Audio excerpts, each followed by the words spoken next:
I knew it was coming the second he leaned back in his chair and smirked. "If you've got a problem, walk out," my manager scoffed. Like 20 years of service was nothing more than a napkin he could toss after lunch. 20 years. 2 decades of late nights, broken deadlines, last-minute deployments, and Band-Aid fixes I'd been the one to patch. My name wasn't on the website, not on the investor decks, not even in the footnotes of the press releases. But my fingerprints? They were in every line of code, every system that company depended on. And this boy, because that's what he was, a boy with an MBA and a cologne addiction, thought he could dismiss me like I was overhead. He didn't even try to hide the disdain. "You've been here too long, Lisa," he said, flipping my performance folder like it was a diner menu. "We need people who are agile, adaptable. If you can't handle the direction we're going, the door's right there." The door, funny word, isn't it? After 20 years, you'd think it would at least be a farewell, a thank you, a gold watch. Not a door. I didn't rage, didn't argue. I felt something colder than anger, a kind of bone-deep stillness that made me sit straighter in my chair. I thought about all the birthdays I'd missed for this job, the weekends where my daughter's voice was a memory on voicemail because I was stuck in the server room. The time my husband begged me to take one night off to celebrate our anniversary, and I couldn't because the system went down. I sacrificed. And here I was, being told to walk out. So I did. No scene. No tears. I closed my laptop, slid it into my bag, and stood up. The silence in that office was heavy. The kind of silence that drags everything down with it. Respect, loyalty, history. People watched from behind glass conference walls, pretending not to notice. Pretending not to see their future in me. I walked past my team. The same engineers I'd once defended when management wanted to cut corners. Past HR, the same woman who once asked me to mentor her nephew. Nobody said a word. Nobody dared. Silence has gravity. And that day, it was crushing. I didn't go straight home. Not yet. Instead, I found myself at the diner down the street, sliding into a cracked red vinyl booth I'd sat in 100 times before during crunch nights. The waitress didn't ask, just brought me a black coffee. Same as always. I didn't cry. I didn't rage. I just sat there breathing, the bitterness of the coffee steadying me. Lexora, that company, had been my whole life. I joined when it was barely more than a handful of idealists in a rented office above a pawn shop. We ate takeout off cardboard boxes and dreamed too big for our paychecks. I'd watched it grow into a multi-million-dollar machine. And all of it, the infrastructure, the architecture, the core logic, was built on my foundation. I didn't need to scream into the void that afternoon, because I was the void now. They had no idea what they'd just thrown away. By the time I walked back to my apartment, the sun was dipping behind the skyline, and the city looked like a snow globe of glass towers. I dropped my bag by the door, poured myself a bourbon, and sat at the dining table staring at the manila folder they'd handed me, my so-called termination package. But my attention wasn't on the folder. It was on the drawer beneath it. A drawer I hadn't opened in years. Inside, under tax forms and forgotten coupons, was a slim brown envelope. No label, just weight. And inside that envelope, the provisional patent filings from 2003. My name at the top, not the company's. See, back in the chaos of those early days, I'd taken a mentor's advice, an old patent attorney who told me to keep the provisional rights under my name until things settled. But things at Lexora never settled. They just got bigger, greedier, messier. Nobody ever followed up on that little technicality. Nobody thought it mattered. Until now. Because tucked into that filing was a clause. One tiny paragraph buried in the legalese like a landmine. In the event of involuntary termination without cause, ownership of the patent shall revert to the inventor within 24 hours. Guess what, manager? You just pulled the pin. I leaned back in my chair, the bourbon burning in my throat, and I felt something shift inside me. It wasn't vengeance. Not yet. It was preparation. That night, I drafted an email to my old mentor, scanned the filing, and asked a single question. Does this still stand? I didn't know it then, but by the time the sun rose, my phone would be buzzing so hard it might crack the nightstand. 183 missed calls. And the founder himself, a man who hadn't spoken to me in 5 years, would be screaming into the receiver, "Why the hell are you registered as the owner of our patents?" And I would smile. Because silence sometimes is strategy. When my mentor finally called me back, I was still in yesterday's clothes. Hoodie, leggings, hair tied back in a knot that had survived 2 nights of restless sleep. The bourbon glass was still on the table, half empty, a ring of amber staining the wood. I answered on the first ring. "Lisa," he said. His voice was gravelly now, older, softer. Retirement in Arizona had aged him into something calmer. I looked at the filing. "You kept the clause." "Does it still stand?" I asked. He paused. I could hear the shuffling of papers, the sound of glasses being pushed up the bridge of his nose. "Yes," he said finally. "It's airtight." "If they terminated you without cause, ownership reverted to you the moment you walked out." I didn't breathe for a second. "So, it's mine?" "It's yours," he confirmed. "Every line of code tied to that patent, every licensing deal, every investor deck, they're squatting on something they no longer own." I sat back, the words pressing down on me like a weight and a release at the same time. Mine. After 2 decades of being background noise, duct tape, the loyal dog, I wasn't just free. I was holding the foundation of their empire. By mid-morning, my phone was buzzing nonstop. Emails, messages, voicemails stacking one on top of another. The first one I opened was from HR. "Please complete your exit survey within 24 hours. Exit survey. As if I was rating a hotel stay. Then came the texts from coworkers. "So sorry, Lisa. Please stay in touch." Or worse, "Greg said you wanted to leave anyway. Hope you're happy." That one stung, because it told me the lies had already started. But the call that changed everything came a little later. Unknown number. I knew it before I picked up. The founder. "Lisa," he barked. No greeting, no small talk, just raw panic. "Why the hell are you registered as the owner of our patents?" I let the silence sit there for a beat. Then I said evenly, "Because I always was." You just forgot he didn't reply right away. I could hear him pacing, breathing hard. No, that can't be right. Legal never filed the final transfer." I interrupted. "We talked about it after Series A, remember? But it got shuffled, then forgotten. 20 years later, it's still mine." Jesus Christ. He groaned like an animal hit center mass. "Do you understand what this means?" "Oh, I do," I said quietly. He didn't apologize. Didn't ask how I was. His voice cracked only once when he muttered, "The board's gonna kill me." Then he hung up. I set my phone down, stared at the blank wall in front of me, and felt something I hadn't felt in years. Control. That afternoon, I opened the drawer again, pulled out the old bank box labeled IP/archive/do not touch. For hours, I sat cross-legged on the floor, sifting through brittle printouts, coffee-stained notebooks, Post-its with my handwriting from 2003. It was like digging through an archaeological site of my own life. At the bottom, I found it. Manila envelope, still sealed with a notary stamp. My provisional filing. My name, my invention. I scanned it, encrypted it, and filed the reversion confirmation through the patent office portal. No drama. No fireworks. Just a quiet checkbox next to involuntary termination without cause and a digital timestamp. Submit. And with that single click, everything shifted. Lexora's flagship system, the core engine that powered their contracts, their demos, their next round of funding, no longer theirs.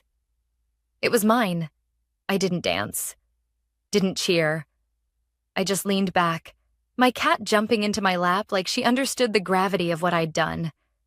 The phone buzzed again. This time it was Greg. Of course it was. The boy who told me to walk out. I didn't answer. Let him stew. By the end of the day, the legal team at Lexora would have the reversion notice in their inbox.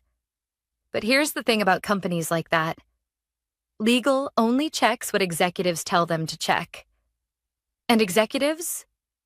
They were too busy congratulating themselves in conference rooms, high-fiving each other over strategy decks. Tick, tick, tick. That night, I sat by the window with another bourbon, watching the city glow beneath me. 20 years of service, erased with a smirk. But the thing about foundations is, you can't erase them. You can't fire the architect and expect the house to stand. I wasn't angry anymore. I was still, cold, focused. Because silence isn't weakness. Sometimes silence is strategy. And my silence had just become their problem. Tomorrow they'd find out, and I'd be waiting. The next morning, I woke to silence. Not peaceful silence. The heavy kind, like the world is holding its breath. My phone lay face down on the nightstand, buzzing in short bursts. When I finally turned it over, the screen was littered with notifications, missed calls, emails, Slack messages from accounts I was no longer part of. I didn't open any of them. Not yet. Instead, I brewed coffee, the kind strong enough to peel paint and watch the steam curl like smoke from a slow fire. The truth was simple. The patent was mine again. But the impact of that truth hadn't hit Lexora yet. That was only a matter of time. Around mid-morning, my curiosity got the better of me.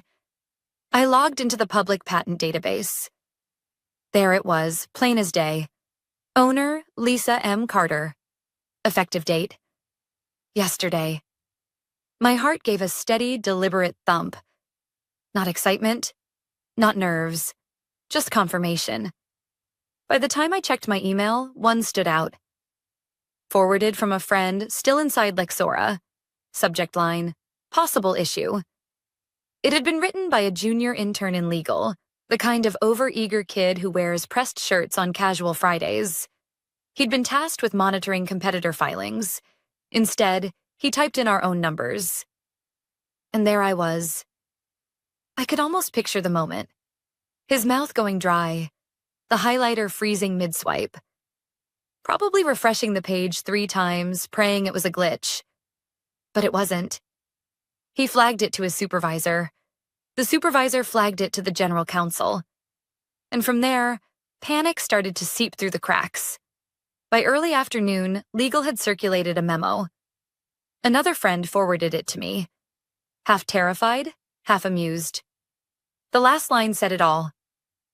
Recommendation, postpone demo until IP ownership clarified. Demo, of course. The next-gen product launch was less than a week away, hyped in press releases, teased in glossy emails. The core engine, the one I wrote in a cramped apartment with ramen wrappers on the floor, was the centerpiece. They'd been bragging for months about how it would redefine adaptive infrastructure. And now, they didn't own it. I could imagine the executive's reaction. Some laughed it off. Clerical error, paperwork mix-up. Others probably insisted it could be ironed out later. But the truth was, there was no later. The clause was ironclad. My mentor had been smart enough to bury it where only a meticulous reader would find it. And now, after 20 years, the tripwire had finally gone off. My phone rang again. Greg, I let it ring. He left a voicemail this time, his voice straining to sound calm. Lisa, let's be reasonable. I think we can work something out. Call me back reasonable. That was rich, coming from the man who'd told me to walk out like I was yesterday's lunch. I didn't delete the voicemail. I saved it. That evening, word started spreading beyond the legal department. Engineers messaged me on LinkedIn, pretending to check in, but their real question was the same. What happened? One even wrote, Greg says you quit. Is that true? Quit? Number, I was shoved out. But I didn't reply. Not yet. Let them stew in their confusion. Let them feel that itch in the back of their skulls, the sense that something was off. As the sun set, I imagined the scene inside Lixora. The interns whispering, the mid-level managers suddenly staying late, the executives too proud to admit they were terrified. The next-gen demo loomed over them like a storm cloud, and they were building a stage on ground that wasn't theirs. And me? I sat in my apartment, bourbon in hand, watching the city lights blink on one by one. 20 years of my life had been given to that company. Loyalty, sacrifice, nights spent at my desk instead of home with my family. They'd tossed me aside without a second thought. But now, for the first time in 2 decades, I wasn't powerless. I wasn't the background character, the loyal employee, the duct tape holding their fragile empire together. I was the architect. And they had just fired the architect without checking who owned the blueprints. Before I went to bed, I checked the patent site one more time. My name gleamed back at me. Black and white, undeniable. The foundation was mine. The house was theirs. And the cracks were spreading. Tomorrow they'd break. 3 days later, Lixora's big demo day arrived. I wasn't in the building, of course. I didn't need to be. But I knew exactly how it looked. Sleek banners, polished concrete floors, a 30-foot LED screen glowing with the words, "Next is now." Rows of investors, government liaisons, venture partners. All the people whose signatures and checkbooks kept the machine running. And backstage? Greg, my replacement, my executioner. Probably pacing with a mic clipped to his tie, rehearsing lines he barely understood. He'd been waiting for this moment, the chance to prove himself as the face of innovation. Only problem? He was about to pitch a product built on code that didn't legally belong to him. I wasn't there to see it, but I heard everything. Friends still inside kept me updated in real time. Messages trickled in like play-by-play commentary. Stage looks packed. Greg is all smiles. Investors just walked in. Then came the one that made me sit up straight. Legal just walked on stage. Apparently, Greg had only just started his speech. He'd launched into some syrupy line about redefining infrastructure when a tall woman from legal stepped out of the wings. She leaned in, whispered something directly into his ear. And whatever she said drained the blood from his face. The mic was still on. Everyone in the first few rows heard it. "We can't demo that system. We don't own the patent anymore," silence. Thick, jagged silence. The kind that doesn't just hang in the air, it cuts through it. Greg laughed too loud, trying to play it off. "Small technical hiccup," he told the crowd. "Just give us a moment." He stepped aside with legal, his mic picking up the hiss of panic in his voice. "What are you talking about?" "We've always owned that code." The reply was calm, cold, undeniable. "No, we never did. Lisa Carter owns it." The reversion is live phones lit up in the audience. Investors pulled up the patent database right there on their laps. And within seconds, my name was everywhere. Projected onto phone screens, whispered in corners, printed across impromptu handouts that had been forwarded to the entire room. I wasn't in the auditorium, but my presence filled it. One investor, a woman from Draper Partners, stood up mid-row, holding a sheet of paper above her head. "I believe this is the current patent registration," she said, loud enough for everyone to hear. "It lists Lisa Carter as the owner." That was the moment the demo collapsed. Greg stammered, reaching for excuses. "This is a misunderstanding. We're in the process of—" But no one was listening. Eyes weren't on him anymore. They were scanning the documents, sharing whispers, piecing it together. The product, the very system Lixora had been promising for months, was built on intellectual property they no longer owned. In the back of the room, the founder himself, Hal, stood with arms crossed. He didn't speak, didn't need to. His presence alone was enough. Witnesses said his face was unreadable, but his silence was louder than any shouting could have been. Meanwhile, legal stood at Greg's side, motionless, refusing to back him up. They knew the truth, and they weren't about to let their signatures end careers. The LED screen froze on a blank placeholder. The audience murmured. No one applauded. The silence grew heavier, more suffocating by the second. And me? I was at home on my porch, bourbon in hand, my cat curled at my feet. My phone buzzed with updates. Demo canceled. Board meeting called immediately. Greg looks like he's about to collapse. I didn't smile. Not yet. I just sat there, watching the sunset burn red over the skyline, thinking about all the nights I'd sacrificed for a company that erased me with a smirk. They hadn't fired an employee. They'd evicted the architect. And now the foundation was gone. That evening, more calls came through. Greg, 3 times. Legal, twice. Even Marcy from Product sent a sad face emoji, followed by, "Hey, are you okay?" I didn't answer. Not a single one. Because silence had become my greatest weapon. And tomorrow, it wouldn't just be a failed demo haunting them. Tomorrow, the board would finally understand what Greg had done. And the reckoning would begin. The morning after the demo collapsed, I woke to a phone that wouldn't stop shaking on my nightstand. When I turned it over, the lock screen didn't even show names anymore. Just numbers. 200 missed calls. Voicemails stacked so high the counter stopped keeping track. I didn't listen. Not at first. I poured myself coffee, stretched out on the couch, my cat pressing against my legs like she knew something cosmic had shifted. The city outside was quiet, but I knew inside Lexora's walls, it was chaos. Finally, one name caught my eye. Hal, the founder. I called him back. He picked up on the first ring. No greeting, no pleasantries. Just a voice like sandpaper and thunder. "Lisa, what do you want?" Not "can we fix this?" Not "I'm sorry." Not even "let's negotiate." He already knew those questions didn't matter anymore. I didn't answer him on the phone. Instead, 10 minutes later, I sent an email.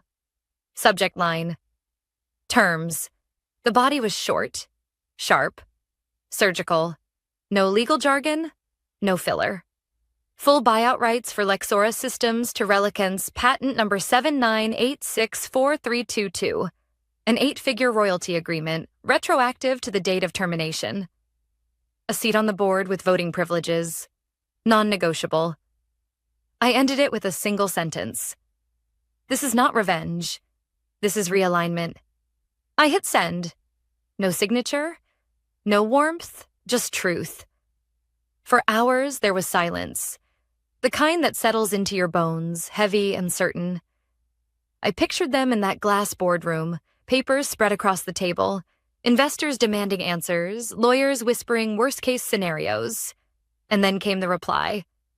4 words. We accept. All terms. I didn't answer right away. I let them sweat. Let them think I might change my mind. Only after a full hour did I send my response. I'll need a fresh badge. And my nameplate returned. You'll find it in Greg's desk drawer. Second one down. He never threw it away. Just hid it. That detail wasn't for leverage. It was for me. Proof that even the man who told me to walk out hadn't truly erased me. He couldn't. By evening, the paperwork was already moving. Licensing agents drafting contracts. HR scrambling to rewrite policies. Lawyers combing every old filing for overlooked clauses. My inbox filled with carefully worded apologies disguised as compliance notices. I didn't feel triumph, exactly. More like vindication.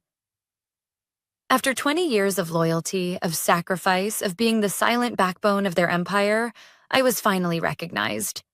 Not with applause, not with a plaque, but with respect, equity, and leverage they could never take away again. That night, I sat by the window, bourbon in hand, watching the skyline flicker. My cat purred against my side. The silence that had crushed me days before was still there. but now it belonged to me. The next day, news of the board's decision leaked. Industry blogs lit up. Lexora Systems restructures after failed demo. Patent reverts to longtime engineer. Founder forced to concede control. My name wasn't in the headlines yet, but it was in the contracts, in the legal filings, in every late-night meeting they were scrambling to hold. And Greg? Word was, he cleaned out his desk quietly. No farewell speech, no smirk. Just a man whose arrogance finally caught up with him. I didn't gloat. I didn't post a victory speech online. That wasn't the point. This wasn't about revenge. It was about reclaiming what was mine and proving a truth too many people forget. You cannot erase the architect and expect the house to stand. By the end of the week, my new badge arrived in the mail. Plain plastic, my name etched across the front. I held it in my hand for a long time, feeling the weight of it. Not a symbol of belonging anymore, but of ownership. I clipped it to my shirt, sat back down at my desk, and opened a fresh notebook. On the first page, I wrote a sentence in bold letters. Some of us don't burn bridges. We build new cities, and we charge rent. Then I closed the notebook and smiled. Because silence, used wisely, is louder than any applause. And this time, the silence was mine.